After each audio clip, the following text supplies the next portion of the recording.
Ashley Stewart, and like Amy said, I am a consultant. And I can tell you a lot about that stuff, but basically it just means that I get to do some really cool projects across the state because I love the state of Connecticut. I am from here, and at the root of most of my work is a love for people and a love for community. So I wrote a few notes because sometimes you get your better ideas when they're written. So I know that there are some fundamental things that both community and people need. And I believe that the best way to address those things is through the lens of environment. That's Ashley's perspective. You can find me on it later if you want. Today, though, my role is to have an amazing conversation with some really stellar leaders. I am so honored to be on this panel with them and also to give them a chance to highlight their work. Today's conversation will be a look at environmentalism through the lens and perspective of youth leaders. These leaders are shaping our environmental landscape now. They are actively doing the work. Each has a clear vision of what environmental priorities need attention, and have picked up the baton to act. So they are all actively doing work in this field. We'll spend the next hour having a conversation. I'm gonna reserve about 10 minutes towards the end for questions from you all. So if anything comes to mind, jot it down, put it in your notepad on your phone. I will make space for you all to ask questions in the panel. But also, we'll be going into small groups with each of the panelists at the end, over lunch. So there will be opportunity to talk. So now, I'm gonna give the panelists a moment to introduce themselves, to tell us a little bit about their work and about, where they are right now. Senator, would you like to start? Sure. Hi everybody, I'm really excited to be here this morning. Thank you for moderating. I'm excited to be on the panel. My name is Senna Wazer. I am an 18-year-old climate activist from Storrs, Mansfield. I also am a recent graduate of UConn and was running Sunrise Connecticut, which is a youth-led organization up until yesterday. And now moving forward, I am hoping to continue working in policy and government on environmental issues. But I guess more specifically, my work really focuses on bringing young people into the climate movement and into climate work. So a lot of the last few months I spent working on a climate education bill that just passed the state legislature and was signed into law, so it's very exciting. So kind of doing that type of work and really just looking to bring a lot of young people in and make sure their voices are heard and centered in this work. Thank you, Senna. Yipi Wawitahi, Miyama Shakariasa, Dahi, Siswaha, Ino, and Wiana. Hi friends, my name is Austin Serio. I'm a member of the Chicor and Shakari tribe of South Carolina. Our bands are Ino, Wiana, Siswaha, and Dahi. I grew up in Simsbury, Connecticut. My family were sharecroppers who migrated to Connecticut for the good union jobs. And the work that I do is I am closely involved with a indigenous nonprofit that is based out of New York City, which focuses on the public health of urban natives here in the tri-state. And then the other work that I do is really focused on mental health. So I'm also the CEO and co-founder of a startup named Shock Talk, which focuses on connecting indigenous therapy seekers to indigenous clinicians. So that's a little bit about my work, and I'd love to go and pass it off to my colleague here. Hi, my name is Kat Morris. You can call me Kat, she, her pronouns. I'm a 24-year-old scholar activist for environmental justice. I also graduated from the University of Connecticut with my master's in public policy last year. And during my time there, I founded UConn Collaborative Organizing, much with the intent to ensure that there was a lot more solidarity and collaboration for social and environmental justice movements that are happening on campus. A lot of people had similar goals, but they were doing work separately, and I thought, why? Let's combine power, let's get collaborative, let's kind of build on the creativity and the intellectual wealth that we had there that we weren't tapped into. And ensure that we understand that we are more connected to the earth and to each other than we tend to act on a regular basis, and kind of turning that into action to make cultural changes towards environmental justice and sustainability, but also more of a cultural shift in the way that we go about activism and policy work related to that as well. So today I still do work on community engagement and policy engagement and legislative workings for environmental justice. Thank you. So I'm Paul Singer. I'm really happy to be on this panel today. I'm really excited about it. I'm with the Housatonic Valley Association. I'm serving as an AmeriCorps service member this year, so I've been on board since September. And before this, I was at Pomona College. I'm a recent graduate. While I was there, I worked really hard to get a lot of people outdoors and create greater outdoor accessibility on campus. And I was also a religious studies major, so I had a really good time exploring the intersection of religion and ecology, and I knew that I wanted my work to involve trees in some way and forest conservation. So I feel really lucky that I'm with HVA this year because I and other colleagues at HVA have been helping coordinate the Fall of the Forest initiative, which I'll talk more about today, but it's essentially bringing together partners in Massachusetts, Connecticut, New York, and Vermont, and connecting and protecting forests and trying to get wildlife moving safely throughout this climate corridor. So, yeah. Thank you very much. Hi, my name is Nate Welch. I'm a high school senior, and I'm here because I'm on the East Granby Land Trust, which is, I think, to my knowledge, one of the only land trusts in the state that has a high amount of, we call them interns. I mean, I'm an intern. Youth that are serving on the board, doing the work of showing up to work parties, getting rid of faces, and also voting and taking part of this discussions that can get sort of legalistic that happen on those boards. So I really enjoy that work. Next year I'm heading off to college up at Williams, where I plan on reading a lot. I'm a reading person more than a bugs person, but I like bugs too, and I'm excited to be here. Awesome. Aren't you all impressed? Yeah. I know. This is an amazing panel. So I'm going to just say, can we collectively breathe out? Because I want it to feel less. Okay. So my first question for you all, and whoever wants to lead us off with this, can you describe a time or even how you decided to get involved in environmental work? What sparked that interest? Why did you think that you should shape your whole life around, or at least your education, your work around environmental work? Where did that come from? Go ahead. We're gonna be the whole time.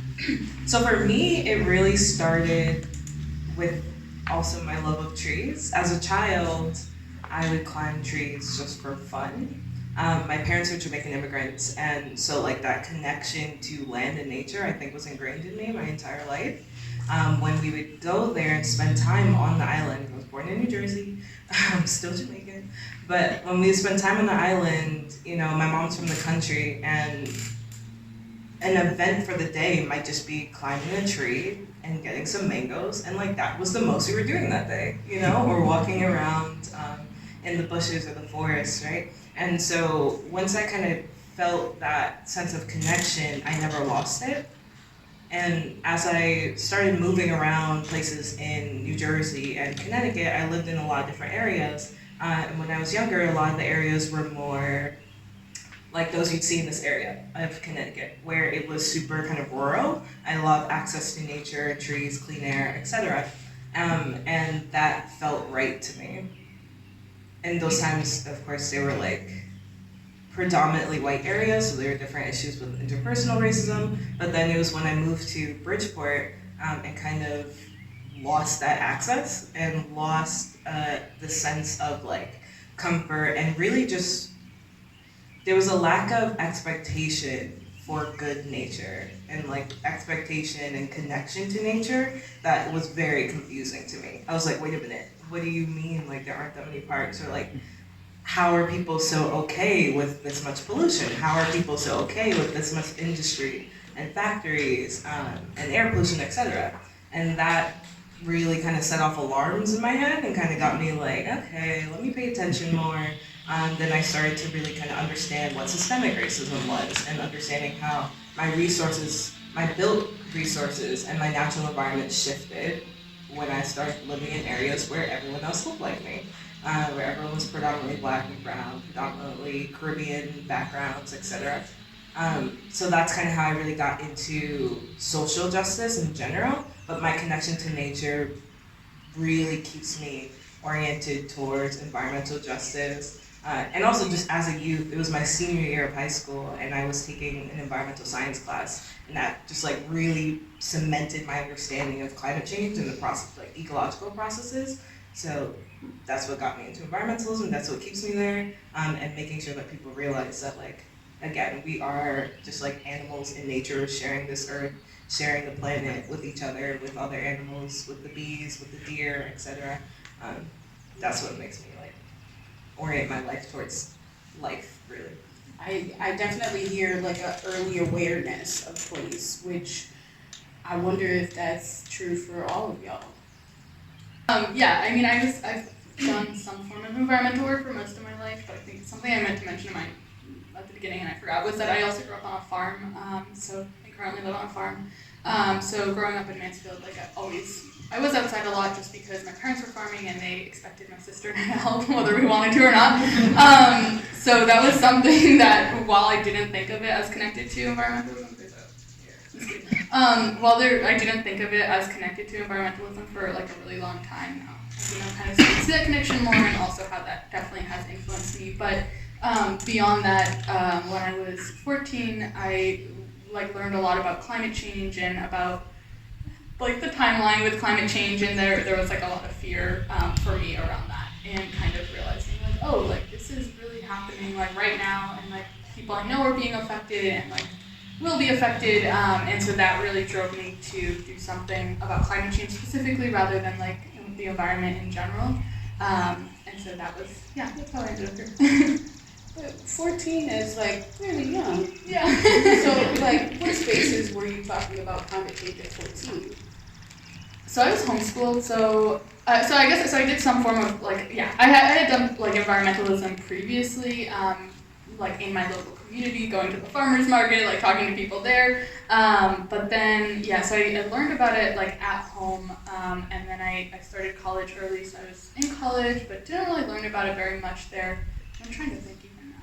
Like, I'm not really sure what spaces exactly I was in, but I feel like once I started to get involved, then I was in a lot of those spaces. Don't worry, I'll keep trying. Okay. For myself, it's really hard to almost tell you when it began because it began so early. Although I can tell you actually, it came about because I had a really hard time learning how to read and write as a kid. And like I'd pick up books, I'd be like, this isn't interesting, what is this?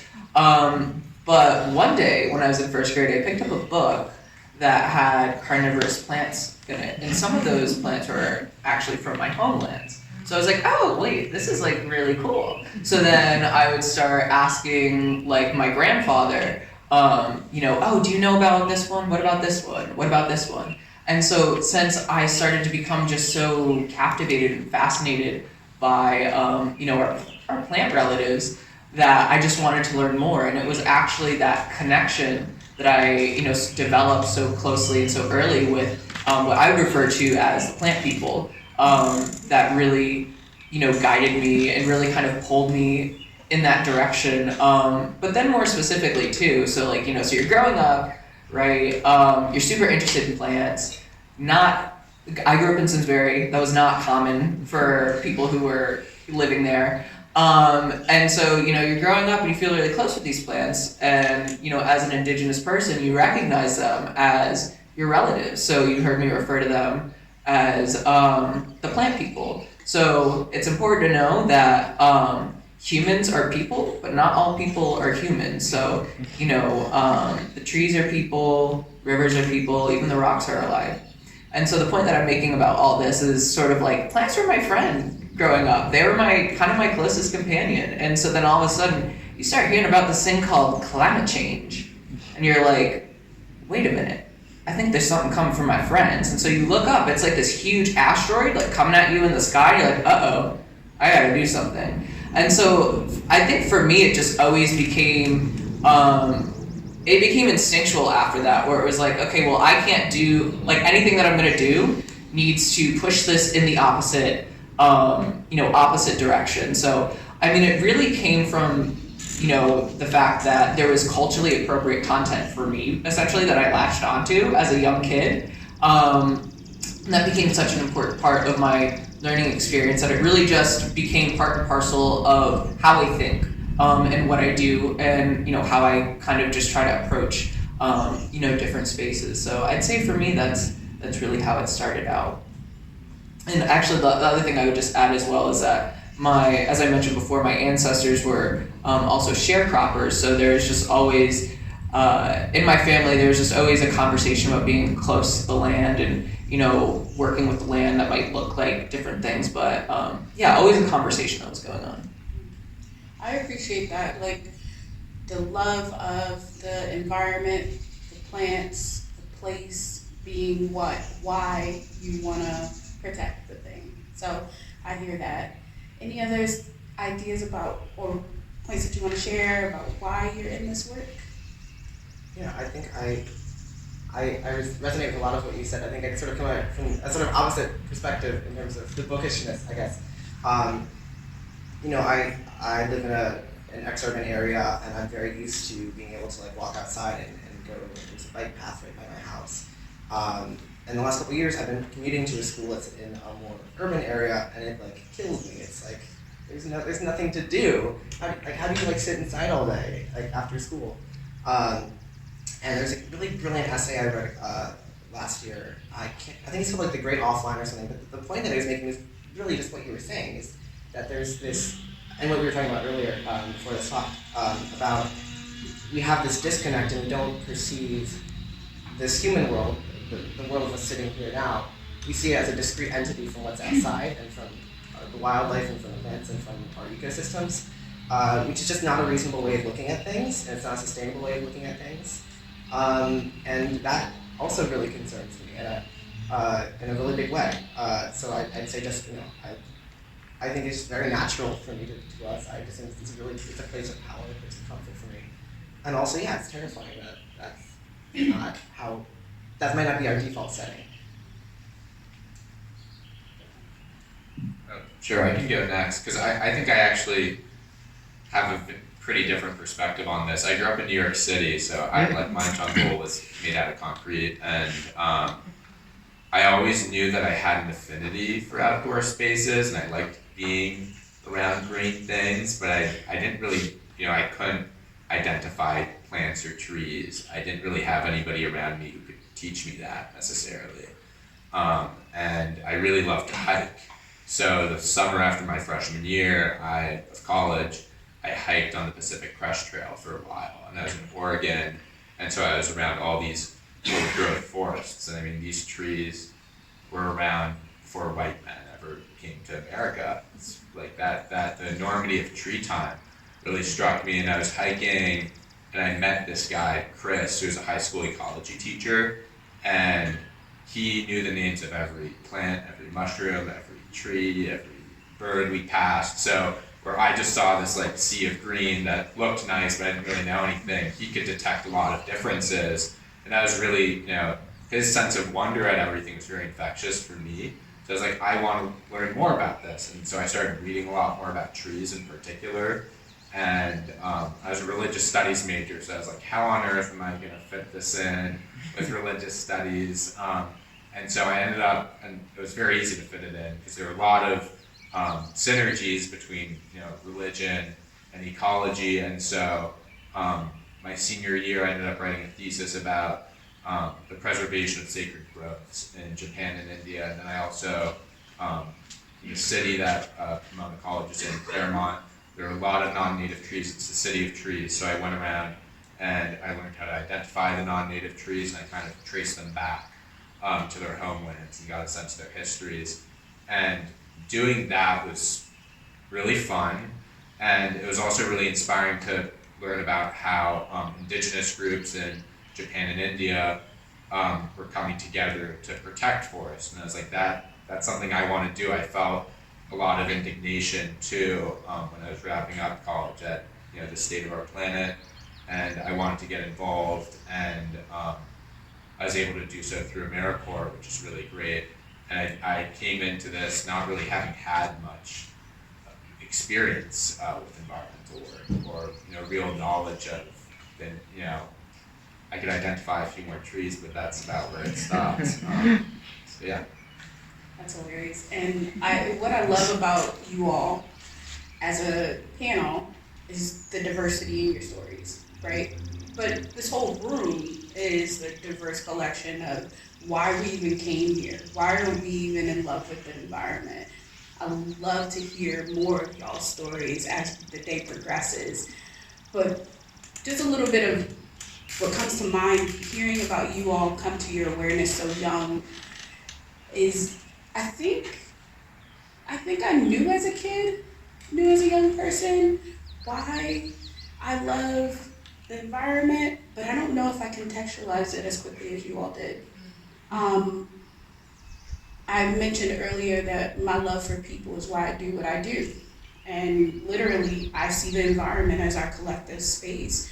And the fact that we need this space to build community, we need this space to thrive, to eat off of, is literally why I do all of this. But if we don't start at our passions, we'll never make it through the hard things. And I have a feeling that through you all's work, you've already hit some issues. What issues do you see existing in the environment, in our natural space? I mean, climate change is one huge threat, but we can get more specific if we want to. What issues do y'all see that need addressing, that need to be prioritized? I think I would love to hear what your thoughts are, and I think our audience would too. Any thoughts? Okay, seeing that we have no issues. So the thing that I would say that I feel like really needs to be prioritized in some of these conversations is understanding that we need to rewild quite a bit of the land here on Earth. As much as something like a Green New Deal sounds nice, you cannot Green New Deal your way out of climate change, because there is an inherent link between the emissions of economic growth and CO2 emissions. And so understanding that, we need to realize that the land is actually such an important tool for solving some of our most pressing problems. So access to clean food, good food, food that isn't poison for our bodies is so important. And few people realize the strong connection that there is between your gut and your brain. A lot of people actually refer to your gut as your second brain. So I think it's just really important that we recognize not only is our forests an important area of refuge and of carbon sinks, but it's also important to recognize as well that they present an opportunity to really bring about the wealth that exists in this world for all of us. I don't think people realize, for example, there's something called the Eastern Agricultural Complex. The Eastern United States has its own crops that were independently domesticated here, but we don't even take advantage of those. So again, really the point that I'm trying to make is that there is this constant fail forward cycle where we just gobble up more land after land after land. And we need to realize that A needs to stop, B actually needs to go in the opposite direction. So that's just what I would offer at the beginning. I don't know if any of my colleagues here have any other thoughts. That's a great way to start, though. I mean, I think a lot of people in the audience might resonate with that rewilding or the need for more open space. And I know that that's not the only issue, but I know there are some others that might come up. What are some of the reasons why, we led with the passion, but what are some of the reasons why you do what you do? Like, why you and why that issue out of all the things? Yeah. So I think, sorry, I'm still trying to get over a cold I had because of Earth Day. There's a lot of stress related to that. But yeah, so I guess I think so at 14 when I started doing climate work specifically, I think it was mostly because I was afraid and I was also really angry that we were in this like really terrible position. And so I did a lot of work like in that mindset. And that didn't go very well for me like over like 2 years. Like that didn't just like work in terms of being able to do this work sustainably. And so I think kind of trying to do what you're doing a little bit and trying to like do this work because I really care about people and I care about the communities that I come from and just, kind of everyone more generally, but kind of trying to do that work in that manner instead. And now I'm like forgetting what the question was. I just had an answer originally, but No, we were kind of just talking about like why the issues that you've committed to. Yeah. Yeah, and I think the audience, me and you have had this conversation before, but the audience might want to know, why are you so committed to the issues? Why did you give up so much of your time, your space, your youth to address these specific issues? Yeah, and I think it goes, thank you. I think it goes back to, what I was just saying about, yes, like I'm still very afraid and that's a part of why I do it, but also like I really believe that we can do better than this. And like going back to what you were talking about, like I would love to live in that world and I think we can get there. And so like I really believe strongly, I guess, in that and that we can make this world a better place for everybody. Yes. Just before getting into my answer, I really loved your reflection on moving out of a place of fear and more into a place of like connection and optimism, because I feel like the energy that you have for something, like intentionally or not, that's the energy that you're going to keep cultivating, kind of, right? So like, do you want to be like just perpetuating eco-anxiety, or do you want to be like, let's make change because we can and we have to, right? Like, so I love that. That's really cool. And then also kind of related to what you were talking about health, one concept that I discovered at UConn but kind of felt innately, I feel like a lot of times, as we kind of explained through our different stories, you feel something and understand something and then you learn the language later. But so like when I was at UConn, I learned the concept of One Health, which is like just understanding the inextricable linkage between human health, animal health, and like environmental health, like landscape. And so that is kind of like the core of why I integrate health equity into the work that I do. So I talked about before how there's an excess amount of pollution sources in urban areas like Bridgeport, where I was from. As a result of that, there's an excessive amount of health inequities that come from, right? Excessive rates of asthma, lung disease, heart disease, etc.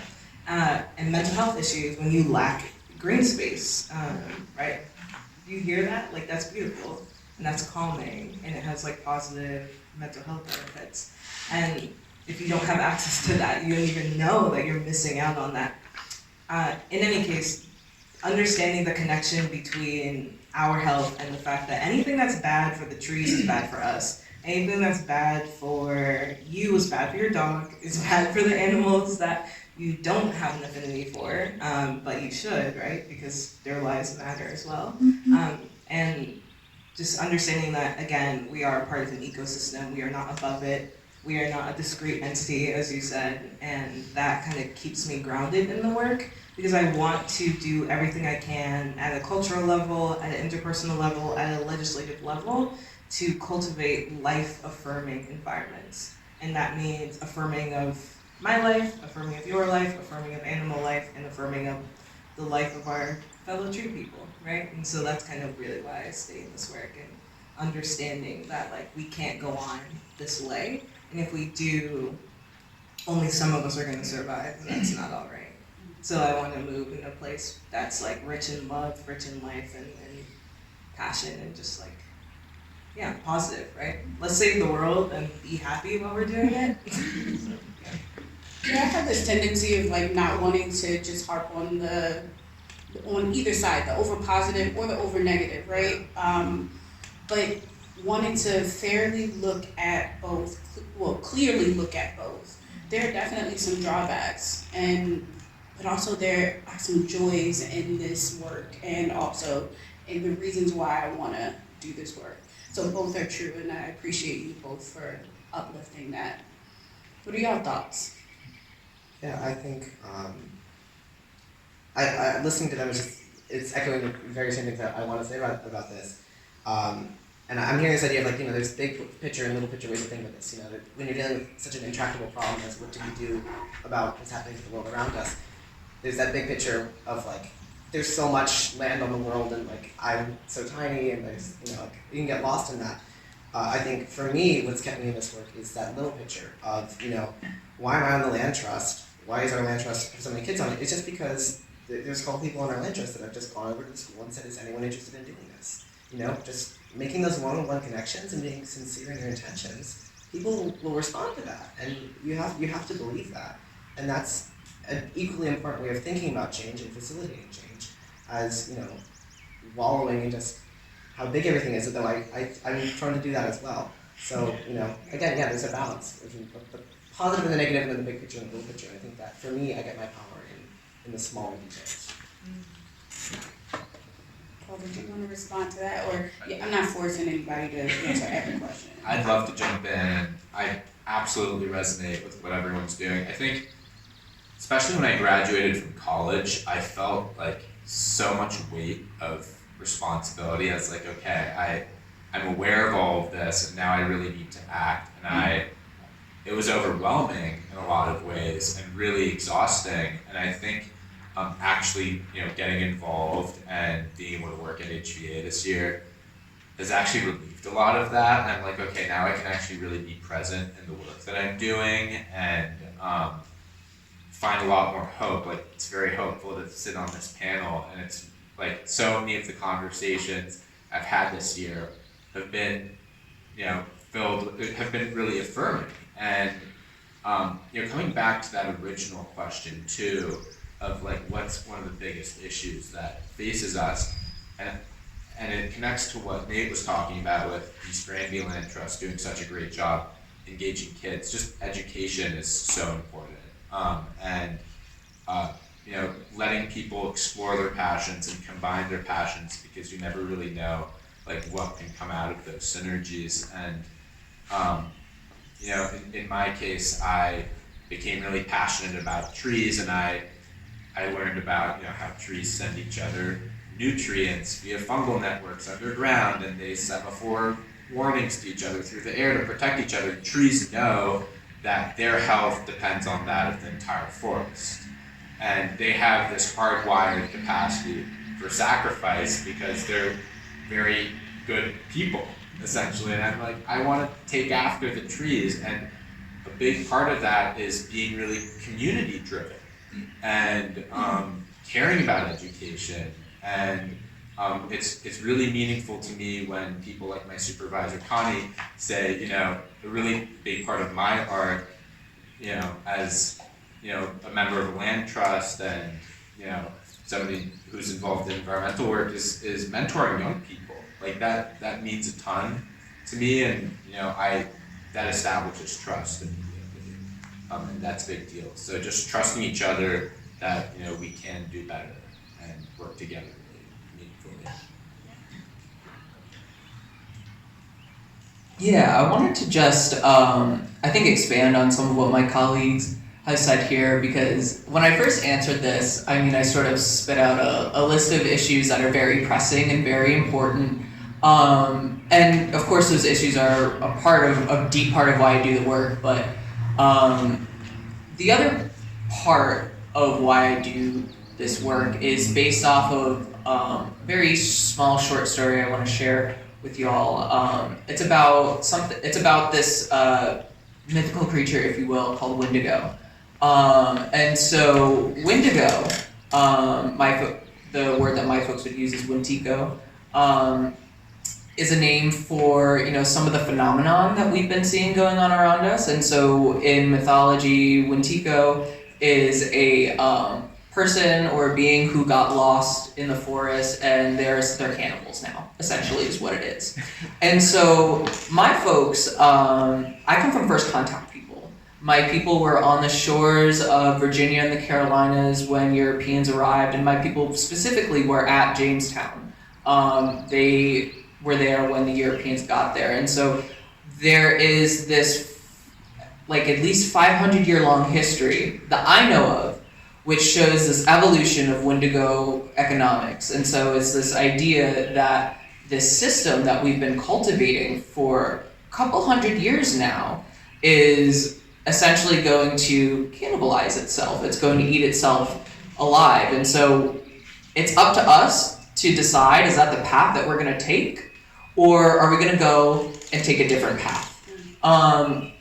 And so I think it's also realizing, not only, okay, so here's this sort of being that we're all kind of up against, yet at the same time, so that sort of is the heavy piece of it, right? But at the same time, the really joyful, uplifting piece of it is recognizing that at the same time, we have the tools to go and dismantle that system. We can do that now and today. So I think it's also being able to, yes, recognize what you're up against and being truthful about how deeply entrenched it is, but then also taking joy in realizing that we all have the tools to our own salvation and they're right there waiting for us. That reminds me of what Sana just said, actually, like the fear is there, but it also, the wanting to engage and knowing that you can play a part in shifting the outcome. So I definitely hear you on that story, and it also really connects with what I said, Sana, right? Okay. I'm so nervous to mess with you.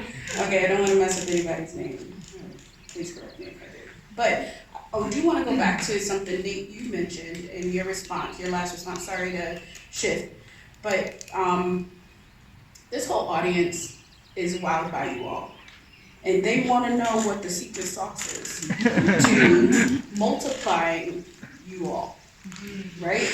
Where are the young people, how to engage with the young people, and how to connect them, get them active, and fill up our boards and in organizations with youthful voices and young leaders. So I'm here for the positive and the negative.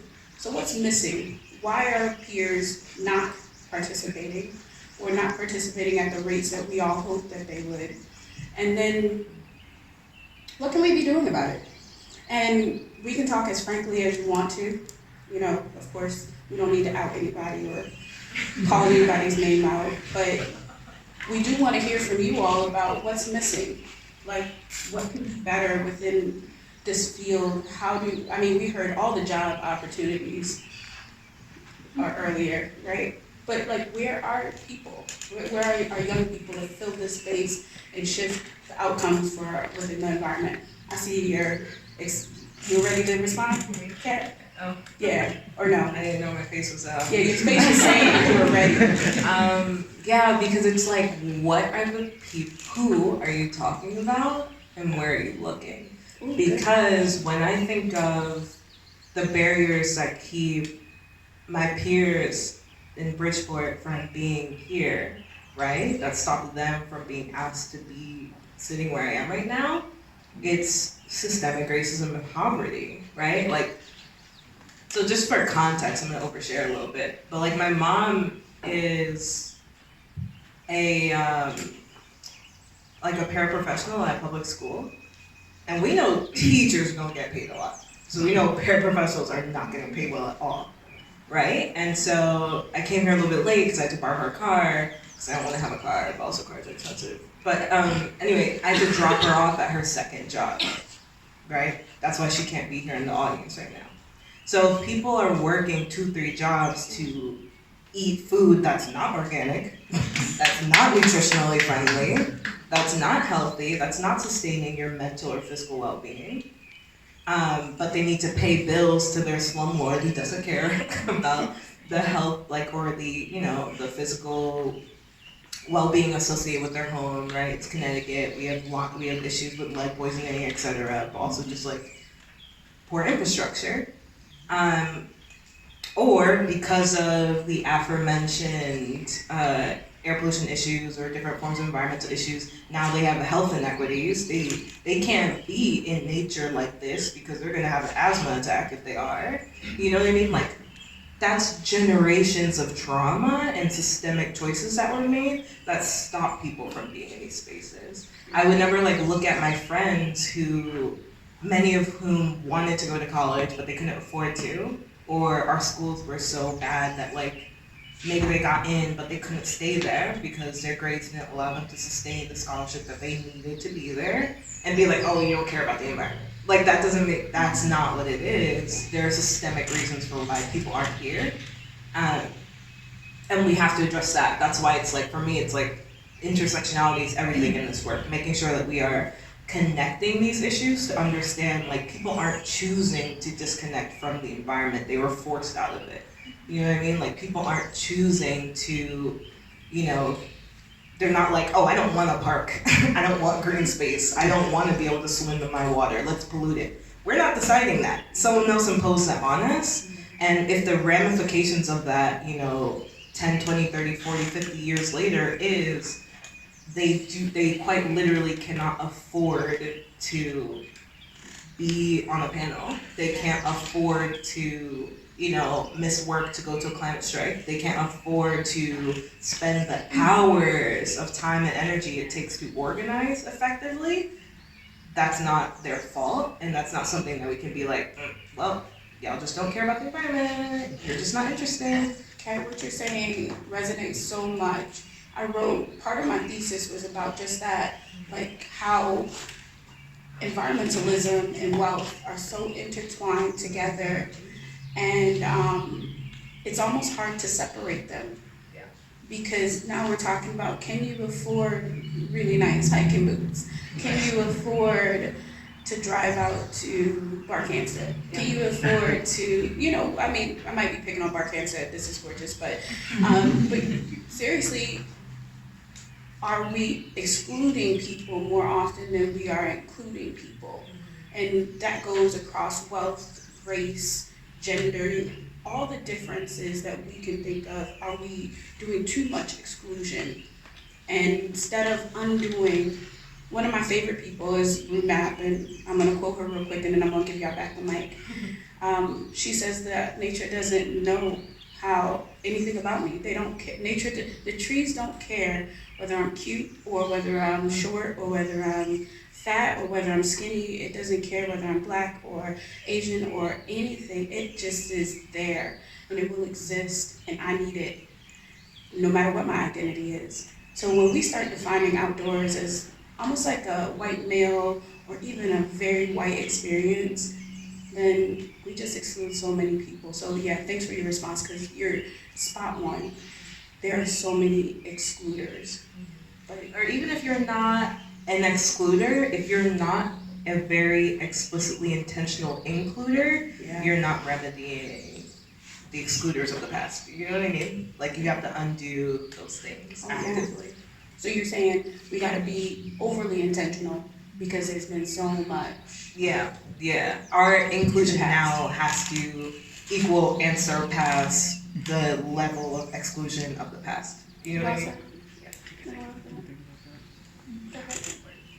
If I could also just add on to what you're talking about some of the, you know, systemic reasons why people aren't here for one reason or the other. I think that's so important to talk about, because something I think about is, as I've told y'all many times, I come from sharecroppers, but I also grew up in Simsbury, Connecticut. So I was very fortunate that there was a generation that came before me that was able to build intergenerational wealth, so that way I could focus on an education. So that way I could, at the bare minimum, like right now for all the things that I'm doing, I live at home, and like maybe that's not the dream, but it enables me to do the work that I want to do. But that's not an option that everyone has, you know. Not everyone has a very supportive home where they can go back to, and oh yeah, parents, you can live here rent free and I'll buy your groceries. Like that, I'm very fortunate to have that option, and even that's like a stretch in my family. So if I didn't have that option, if I didn't have that cushion, like I highly doubt that I would be here. And so then sort of similar to that, like I can just speak, you know, from the perspective of folks in Native communities. Like folks in Native communities are really focused on trying to get their land back and, you know, rebuild their cultures and their nations and reassert their sovereignty. And so the daily obstacles that go along with that, and oftentimes I've heard a lot of people in the community talk about the day-to-day need to survive. So when you're focused on your day-to-day need to survival, it's like, yeah, I really don't have time to think about whatever else. Like, I have to take care of me, otherwise I'm no good to anyone else.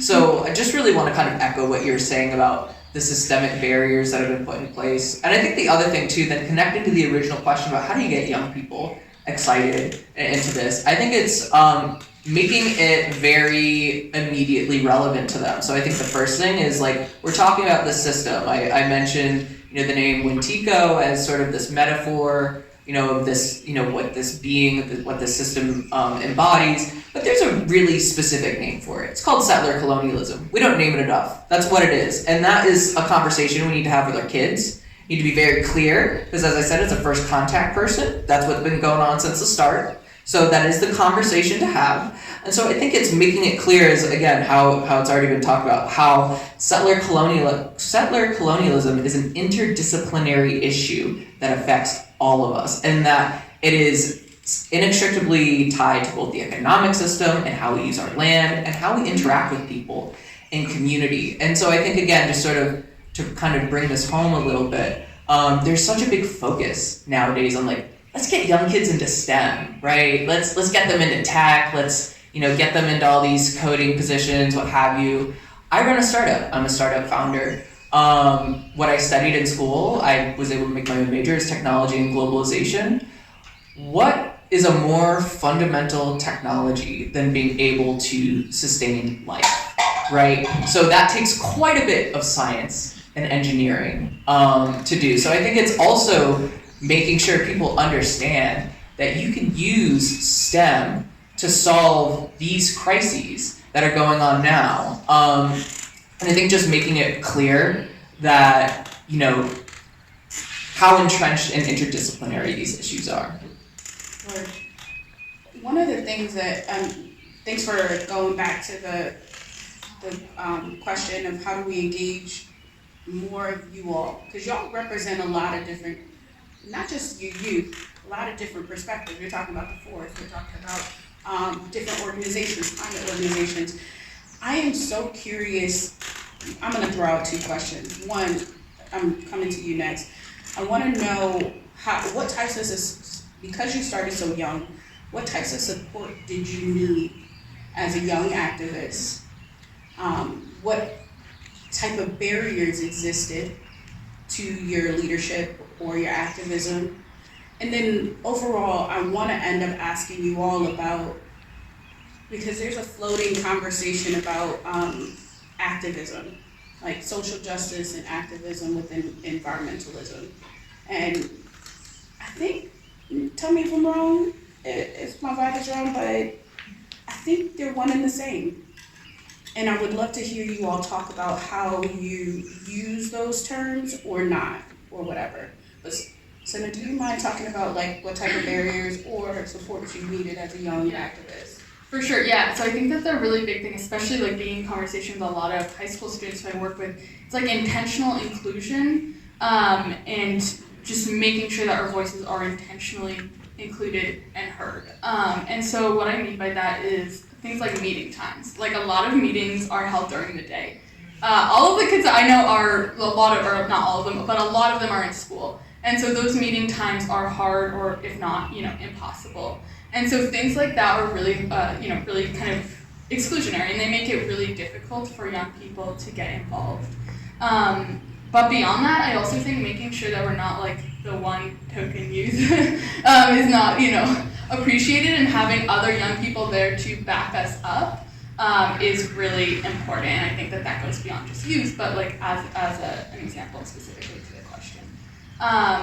And so I think that's really important, and also making sure that, like, when I think about organizations and stuff, sometimes it feels like once you're involved, it's fine, but getting involved, getting that kind of involvement can be hard, and it's kind of confusing. Who do you reach out to? All of that stuff. And so just making those processes more transparent and clear is really helpful. And then the final thing that I wanted to mention is like outreach that actually reaches us. And so if it's like a paper newsletter, even if it's an email, if it's a Facebook thing, we're not gonna see it most likely. You know, the kids that I work with are on Instagram, like that's where they might actually see something.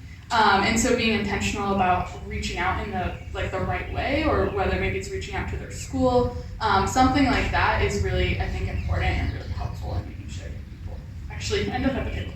I'm sorry, but the way you said paper news, I mean, was so funny. You're like, not the newspaper.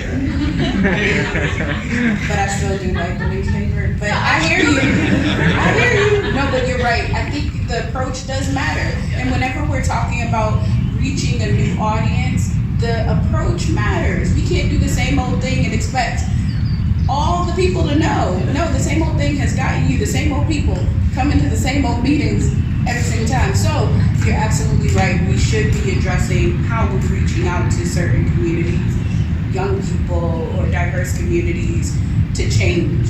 Yeah. So I'm curious, you guys are kind of sitting there. What's up? What are you thinking? Yeah, I want to jump in on this thread actually, and maybe like bring it back to land trusts, because I think this is a CLCC event.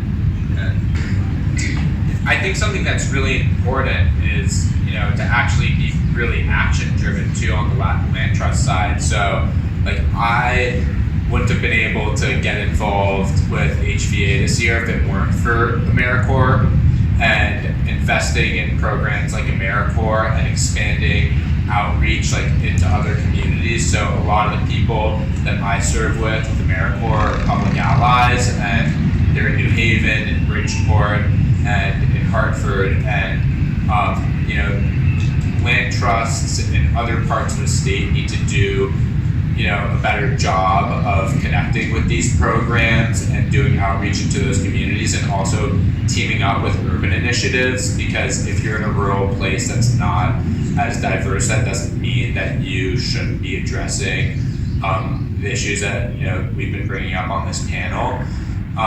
And you know, I would also just say, like, giving young people space to grow. Like, we're actively changing all the time. I need to allow myself to change my mind all the time. And, you know, part of that is really active listening. And so it's, you know, and it's not just young people that need to do that, it's older generations too. We need to be really attentive to one another and get a sense of each other's needs, and also give each other space to grow in ways that we might not have expected. And that sounds, you know, almost nebulous, but I think that it can also, you know, on the ground, you know, lead to really concrete actions on, you know, the side of organizations that, you know, need to engage more young people. It's, you know, as a land trust, your job is not just to protect land and play this crazy game of whack-a-mole against developers trying to protect land before they get to it. You also have to get to know your communities and get a sense of community needs, and engage groups that haven't been engaged historically, and make that effort, and not just doing so, you know, so that you can, you know, add a land equity message to your website. Actually do it continuously and build capacity to keep doing that work.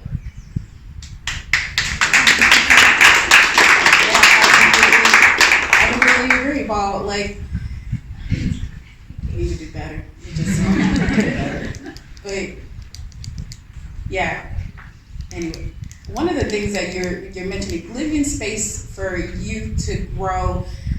I also want to leave space for some of our older conservationists to allow themselves to grow too, right? To learn from you. I know in my life, I've taken a lot more, I've tried to take more, I guess, intentional effort to learn from those that are younger than me.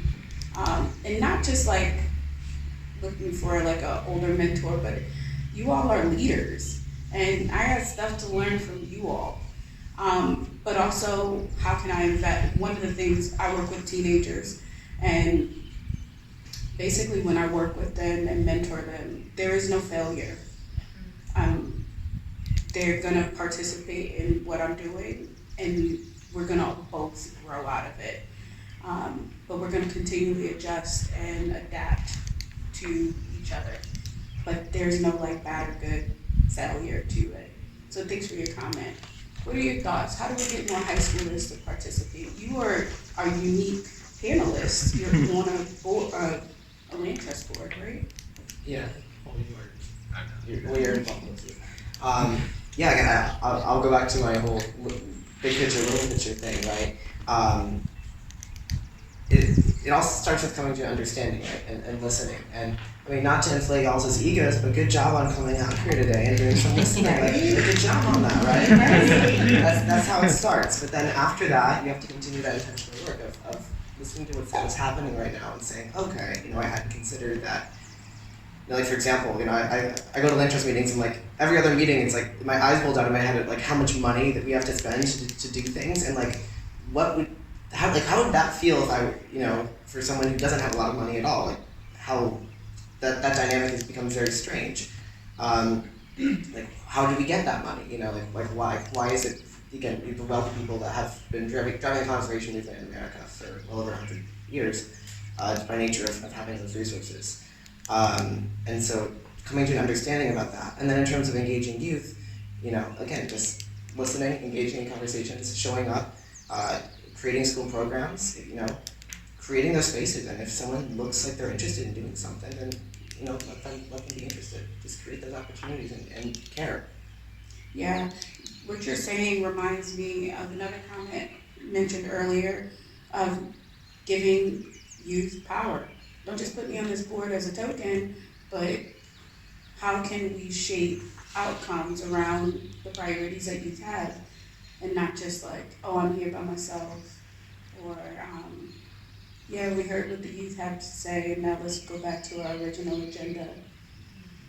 My last question before we open it up to the audience to ask questions is,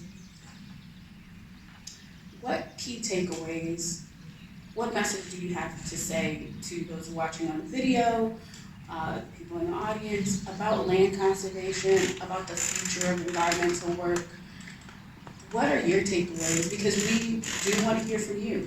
And also, honestly, this is an opening door for what y'all might talk about at lunch too. So what are some key takeaways?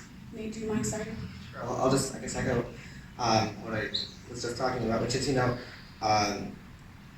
thinking big. You have to have your eyes on the big picture, and you have to understand the importance and the gravity of what you do, but get your power from small conversations with people, from the smaller picture, and let that be what empowers you. Yeah. And overall, for conservation, where do you think we're going? Where do you want us to go? That's too big, right? That's too big. I'm small. I'm All right, so what's going on in your area? Basis. What's the big goal? Like, what are you aiming for? Just pulling up invasive species. Listening. No, Doing my best. no, that's huge though. I mean, you might say it like it's something small, but we are doing huge work. Because it is a part of this big puzzle, right? We're all putting in our part, and if we're all doing it across the state, then it all adds up. So yeah, thanks for your work, Paul. Not Paul, Nate. I'm sorry. I'm happy to saying, jump in. Yeah, I knew y'all would go next. Whatever. Sorry. Yeah, I think, coming back to what Nate was saying a bit earlier about engaging youth, I think that's such an important piece of what we can do. And recently, like with Fall the Forest, which I've been working on, I've been trying to figure out more ways to actually engage young people with that. And so we have community science projects that young people can get involved with. So like middle school classes and high school classes can actually collect data for us, within wildlife linkages and get a sense of where wildlife is moving. And that can actually inform land conservation decisions and areas that might be in need of restoration. So that's a really easy way to say you have a lot of power because you're participating in this really large initiative. So I think constantly contextualizing the work we're doing work at a hyper local scale, and that's how change happens. But then also realizing that we're connecting puzzle pieces here, and it's a jigsaw, and so everybody needs to do their part if we're gonna get there eventually. So I think, kind of actually just echoing what you just said, like those small things like pulling up invasive species, that is so important, and that's where we start. And if enough of us start doing it, that's when change starts happening. And so that's where I want to see land conservation going. And I also want to see more of us around next time. And I think we're all lucky because we all came to this relatively early. But not everybody, people are constantly changing, and so there needs to be openings for people of all ages and of all backgrounds to get involved at different stages of their life, because people don't always arrive at their final destination when they're 22, and I don't think any of us have arrived at our final destinations either. I think we're all totally figuring things out. If we had, it'd be a darn shame, because yeah. Yeah, that would be a shame, right? Because we got a full life to live. And honestly, if we say that we're still growing and changing, I expect our older community members to continue to grow and change too. Thanks for your input. Oh, also, I did want to say, absolutely, yes, hyper-local. Because if we overlook the local, like, how are we going to get to the bigger, larger impact across the state, region, world? So thank you. Do y'all want to go in order? You don't have to. It seems like we're going in order. It does. Yeah, I think it's hard. I hate these takeaway questions. And I was like, okay, what are all the points I thought of like yesterday? But really, for me, it's all about connection in so many different ways. So like land conservation, but how are we connecting people to the land? How are we connecting historical context and culture back into people's involvement with the land? How are we understanding how land conservation deals with indigenous rights and how it deals with urban forestry and lack thereof, and how it deals with related health inequities? Realizing how we can connect people of environmental spaces to other aspects of social justice and climate work. I think that's where it has to go, because we have to be understanding of the holistic frame, right? I think I'm very hyper-local in practice, but very conceptually big picture. And so like understanding, okay, like this piece of the puzzle is integral to the larger picture, but like how are we getting people to move together? Like how are we getting the frame together in a way that is very intentionally inclusive, in a way that does account for intersectionality, in a way that does remedy environmental racism, in a way that does make us move in a direction of sustainability that is for every person without discrimination, access to resources, etc. Right? So connecting people to place, connecting people to the resources necessary, or the resources that land conservationists have. Just connection. And you have a coming project program. Oh yeah, right? That That's does all that, about right? connection. Yeah, okay, thank you. Because I forgot. Yeah, so I'm organizing an event that's really a community empowerment event set in Bridgeport at Seaside Park. Gorgeous park. And it's called Seaside Sounds for Environmental Justice. There will be statewide and local organizations there. They'll be tabling, they'll be doing whatever demonstrations that they want to do associated with their work. Reggie's gonna be there, shout out to Reggie. Aspetuck Land Trust will be there. But so many other different organizations that do EJ work, that do climate change work, that do community building, community empowerment in general, along with local food vendors, because everyone likes good food. And we're gonna have local performers and musicians so that people kind of understand like, hey, let me reconnect to this park and appreciate it and appreciate the natural resources that this city has that is underappreciated right now, but also how do we build power? We do that by connecting to other people who are in the field doing the work, even if you didn't realize that they were doing that, or if you didn't realize how much their work actually is integral to your own. So July 15th, Seaside Park Band Show. It's gonna be a great time. Be local artists. It's really about connecting community members to each other, to their land, and to build a movement that kind of has a foundation of positivity and recognizing the collective power that already exists rather than thinking that we need to like start something from scratch or figure out, where everything is. Like, we're here, right? We're here, but we'll also be at Seaside Park on July 15th. So I hope I'll see you there. Great. Before I answer, I just want to make sure. So the takeaway question was it about like? It's really broad. It's Yeah. basically like, what do you want to tell this audience about your view on conservation, environmental work, period, where we're going, where do you think we should be going? I mean, really, it's just an open-ended question. What do you want to tell this group of people? Yeah. So I guess really where my mind goes with this is going back to the question of like, how do we get young people involved with this, and sort of making it relevant to the context of people's everyday lives. So I think it's important to highlight, as I'm sure people are familiar with, the fact that there is a mental health crisis amongst young people.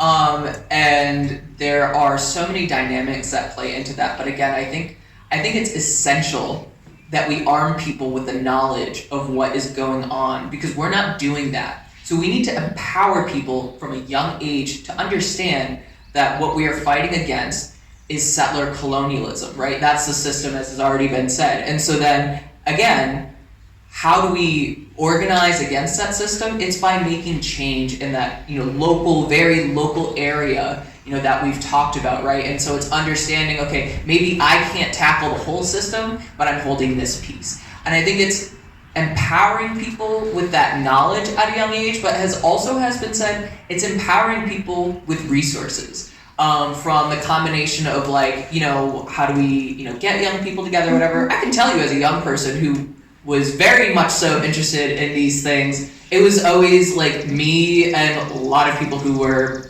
far beyond my years. I'd be like 7 with folks who were like 55. So we really need to build out both the support groups where young people can feel safe and comfortable having these conversations, but has been mentioned, again, there is a system that's been running for like 500 years now that has extracted a lot of the wealth and health from many other communities. So it's also recognizing that if you want to restore the health of the land, you have to restore the health of communities as well. So to do that, you need to also provide resources so that way people can afford to spend their time invested in this work. So I think it's really a combination of recognizing that the inequities that are really causing a lot of mental health problems are tied to settler colonialism, and then telling people, hey, here's an actual day-to-day way that you can take action, and at the same time also address your own things that might be going on. So getting people to understand that as they get older, returning to those traditional foods or foods that are not poison is so essential again for mental health as well. So could really keep going on that, but I really think again it boils down to giving people the knowledge and the resources to actually empower them to make change. Word. I love when people are empowered. Because then we don't have to rally. I mean, we don't have to do this whole herding of people that are uninterested. They are empowered to make change.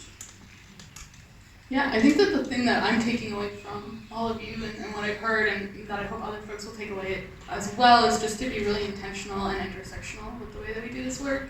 And so intentional in the way that we go about it, intentional in the way that we include people, and with that, at least for me, comes intersectionality and really thinking through that and thinking about what it means and how we actually implement it in a really day-to-day way.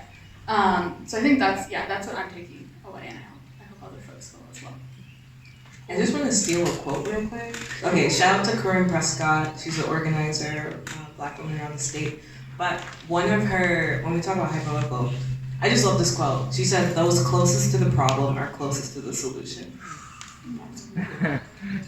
And so when you're talking about engaging in this work and finding more youth to engage in it and connecting to communities that are, in or around the lands that we're conserving, keeping that in mind. Those closest to the problem are closest to the solution. Because if you don't have that knowledge and gain that experience, you're at a loss. Absolutely.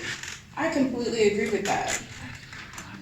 No, I just want to say very quickly that in addition, so just thinking about how we can make things hyper-local, that just wanted to acknowledge the Schaghticoke people who are the indigenous nation of this region of Connecticut, that's whose folks' land that we're on. So again, just in terms of making it, local to the everyday, I think one way that we can also start out is thinking about what are our responsibilities and obligations to the Schaghticoke tribe whose land we're on. Oh man, that's a really great point. Because one of the things that irritates me is that we speak for groups of people that are not present instead of including those groups of people and asking them what they want or what their thoughts are. So thanks for bringing that up. So questions from you all. Okay, I love it. Thank you. Go ahead, Rebecca. It's like I don't mean to steal the spotlight as a CLCC staff member, but you're all right on a question that I've been thinking about. So, thinking about the fact you've all mentioned the fact that people need resources, and although it hasn't been strongly named, people need to have sovereignty over those resources. So thinking about, as Ashley just said so well, that we often speak for people and don't allow them to speak for themselves. When we think about the fact that land trusts are so privileged to have the resource of land, just that in and of itself has so much power behind it. What are ways that you can see how land trusts could provide those resources out to groups that don't and allow them to have that sovereignty over those spaces? That kind of fully wildly idea as well. Did anybody not hear the question? Okay, great. How do we give more power? What are your recommendations? What am I recommending? So the question is just what is sort of the recommendation around making sure that these different communities have sovereignty over these different resources and things that we're talking about? Yeah, I think it's making sure that when we're organizing something, who are we centering? What are we centering when we're trying to organize that? So I think as a part of that, honestly, the first thing is just really building a stronger relationship, I feel with the First Nations of the area, as well as also having an honest conversation that Connecticut's a very segregated place.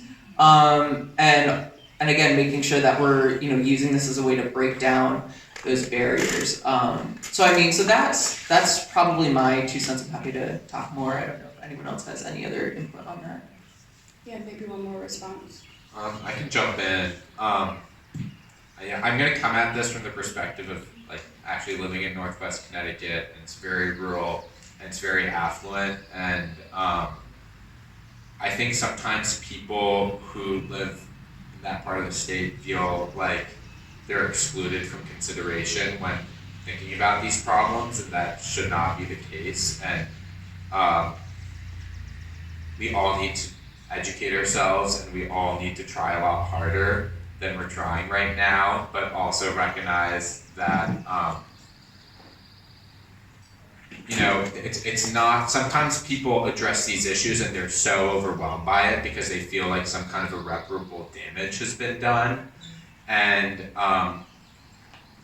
there can be reparations, and we do need to initiate really uncomfortable conversations as well, and we need to bring people into the room that have historically been excluded, and that's really difficult. And starting with the fact that that can be very difficult is important, but then also coming back to what Kat brought up earlier, that quote resonated with me so much. The people who are closest to the problem are also closest to the solution. We don't actually always have all this, we don't always have all the solutions as land trusts. A lot of the time actually, we're very separate from those issues, and so we need to all be really brave about how we go about reaching out to each other and connecting with one another, and coming back to the human side of things. We're all human. We all care about this land. We all feel very connected to the other people, all the tree people, and maybe start there and then see what comes out of it. Sure. Just redistribute your money and resources. It's kind of, I don't know, like people have, I was just talking to Reggie and we were talking about doing work in Bridgeport, and urban forestry has a lot of restrictions, but one idea that he just had that I'm like, yo, your mind, oh my god. It was just like putting pollinator gardens on the top of bus stops and rooftops and whatnot. But like, I don't have that money or like the resources to make that happen. But it's a brilliant idea, and there's so many others that other people will have. Just funding that, redistribute your resources. So here's a plug for the Advancement Initiative program. Rebecca and I have some really great resources to share with land trusts about just that, seeding power and redistributing funding. I saw you had a question. Oh, Do you still have a question? It's less than a question, more of just a quick comment towards what one of, I think it was Paul, said about the hyper-local piece, was that, like, I know that, I don't know, I forget who created it, but the website, it's using the internet as that to come together of, like, if everybody's hyper-local and then they put it all together on an internet, then that connects the puzzle pieces for the bigger picture. Yeah. So it's like that's what the thing of connecting younger people is. The internet's like the biggest resource now. Yeah. Yeah, I would just add, so Sunrise Connecticut, which I was directing for like 3 years, so we kind of have something where there are lots of Sunrise hubs across the country, but in Connecticut we're like trying to span all of Connecticut, which is, we're a small state, but like it's far enough that it's challenging, and so that is something that we're working through, and I think trying to figure out like, yeah, how do you have all of these people doing that individual work and then come all together, and that's one thing that the pandemic, I guess, helped with, as much as I hate to say that, but having kind of that, having Zoom be the default for a while was really helpful, and I think that's another thing with intentionally including young people, that a lot of us don't have cars or don't have driver's license, and I was lucky that my parents drove me everywhere, but for a lot of folks who don't maybe have that, making sure we're doing things on Zoom and platforms like that make it easier to connect across geography. And not being afraid of technology, we can use it as a resource. I saw a question over here. Yeah. Yeah, if you would just afford me a minute to just tell a quick story. I'm with the Land Trust Alliance now, which is a national organization, but I originally came to Connecticut to work for the Northwest Connecticut Land Conservancy. And while I was there, Connie Maines brings AmeriCorps volunteers, and I hiked that group up a mountain in Connecticut, and I started to tell them a story about the landscape, right? That what I have been taught as a white person on this land to tell. And I said, who do you think made these stone walls? And one woman, a very young woman from Nebraska, said enslaved people. And I was like, that's actually probably right. And since that moment, I have now said, the farmers, enslaved people, I have changed the narrative that I'm now telling when I go out onto that landscape. And so that opens to my question, which is, how do we redistribute resources and talk about reparations? How do we talk about land back? And how do we connect to Indigenous and Black communities in Connecticut to accomplish those goals? So while y'all figure out who wants to respond, I have a response to that. I think part of it is acknowledging the existence of who is here currently, and also who has been here. I think if we forget that, a lot of times we say, oh, Connecticut's super white, blah, blah, blah. And it's but also, a lot of people have been here, a lot of people are here, and tell those stories, because we erase people, or we attempt to. We talk about settler colonialism. That's actually one of the strategies of settler colonialism, is to nativize, make whiteness native. But we have to stop. We have to tell a story beyond colonialism, one that is more current and one that goes before it. So that was my response. Y'all have any response to that? Do you have a question like tagging onto it? I just wanted to share an idea that might resonate with some of my land trust colleagues, and I would challenge you to start thinking about this, and that is that there are a lot of uncaptured costs out there that we know have been externalized and basically forced on the people to hold or kick down the road. And as we start to think about natural climate solutions and turning back into cash things like, that represent, conservation values, carbon storage, carbon sequestration, as we start to think about those new savings or taking those values back in and monetizing them, that rather than think about that as a potential income source for our organizations, and we are nonprofits, so I know that what we do is meant to have a public good, but couldn't some of those external costs that we're recapturing be part of redistribution of wealth? And shouldn't we be thinking about this not as a windfall for our organizations, but where we're going to take this, take anything that we realize from this and put it.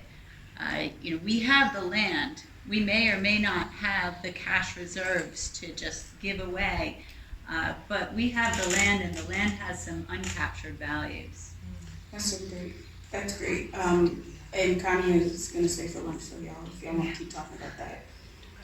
I'm gonna wrap up with one last question from Leticia, and then I have a few points to share after to close us out.